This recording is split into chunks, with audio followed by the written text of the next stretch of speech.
These two very old people are the father and mother of Mr. Bucket. Their names are Grandpa Joe and Grandma Josephine. And these two very old people are the father and mother of Mrs. Bucket. Their names are Grandpa George and Grandma Georgina. This is Mr. Bucket. This is Mrs. Bucket. Mr. and Mrs. Bucket have a small boy, whose name is Charlie Bucket. This is Charlie. How'd you do? And how'd you do? And how'd you do again? He is pleased to meet you. The whole of this family, the 6 grown-ups, count them, and little Charlie Bucket, lived together in a small wooden house on the edge of a great town. The house wasn't nearly large enough for so many people, and life was extremely uncomfortable for them all. There were only 2 rooms in the place altogether, and there was only 1 bed. And the bed was given to the 4 old grandparents because they were so old and tired. They were so tired, they never got out of it. Grandpa Joe and Grandma Josephine on this side, Grandpa George and Grandma Georgina on this side. Mr. and Mrs. Bucket and little Charlie Bucket slept in the other room upon mattresses on the floor. In the summer-time this wasn't too bad, but in the winter, freezing cold draughts blew across the floor all night long, and it was awful. There wasn't any question of them being able to buy a better house, or even 1 more bed to sleep in. They were far too poor for that. Mr. Bucket was the only person in the family with a job. He worked in a toothpaste factory, where he sat all day long at a bench and screwed the little caps onto the tops of the tubes of toothpaste after the tubes had been filled. But a toothpaste cap screwer is never paid very much money, and poor Mr. Bucket, however hard he worked and however fast he screwed on the caps, was never able to make enough to buy 1/2 of the things that so large a family needed. There wasn't even enough money to buy proper food for them all.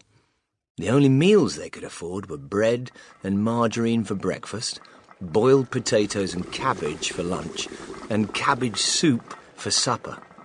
The Sundays were a bit better. They all looked forward to Sundays because then, although they had exactly the same, everyone was allowed a second helping. The Buckets, of course, didn't starve, but every one of them, the 2 old grandfathers, the 2 old grandmothers, Charlie's father, Charlie's mother, and especially little Charlie himself, went about from morning till night with a horrible, empty feeling in their tummies.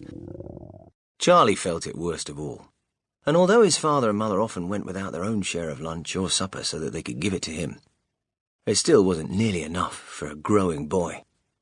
He desperately wanted something more filling and satisfying than cabbage and cabbage soup. The one thing he longed for, more than anything else, was chocolate. Walking to school in the mornings, Charlie could see great slabs of chocolate piled up high in the shop windows, and he would stop and stare and press his nose against the glass, his mouth watering like mad.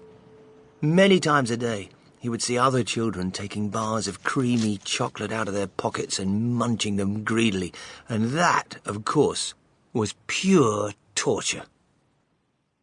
Only once a year, on his birthday, did Charlie Bucket ever get to taste a bit of chocolate.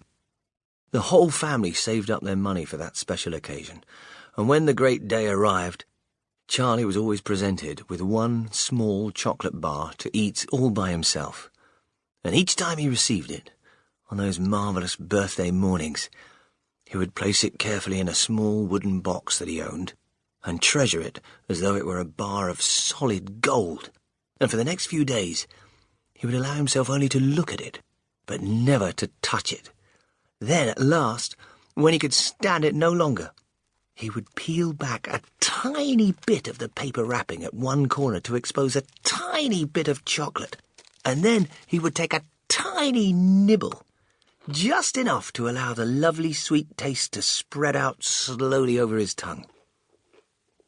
The next day, he would take another tiny nibble, and so on, and in this way, Charlie would make his 6-penny bar of birthday chocolate last him for more than a month. But I haven't yet told you about the one awful thing that tortured little Charlie, the lover of chocolate, more than anything else. This thing, for him, was far, far worse than seeing slabs of chocolate in the shop windows, or watching other children munching bars of creamy chocolate right in front of him. It was the most terrible, torturing thing you could imagine. And it was this. In the town itself, actually within sight of the house in which Charlie lived, there was an enormous chocolate factory.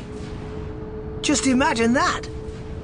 And it wasn't simply an ordinary, enormous chocolate factory either. It was the largest and most famous in the whole world. It was Wonka's factory, owned by a man called Mr. Willy Wonka, the greatest inventor and maker of chocolates that there's ever been. And what a tremendous, marvellous place it was. It had huge iron gates leading into it, and a high wall surrounding it, and smoke belching from its chimneys, and strange, whizzing sounds coming from deep inside it. And outside the walls, for half a mile around in every direction, the air was scented with the heavy, rich smell of melting chocolate. Twice a day, on his way to and from school, little Charlie Bucket had to walk right past the gates of the factory, and every time he went by, he would begin to walk very, very slowly. And he would hold his nose high in the air and take long, deep sniffs of the gorgeous chocolatey smell all around him. Oh, how he loved that smell! And oh, how he wished he could go inside the factory and see what it was like.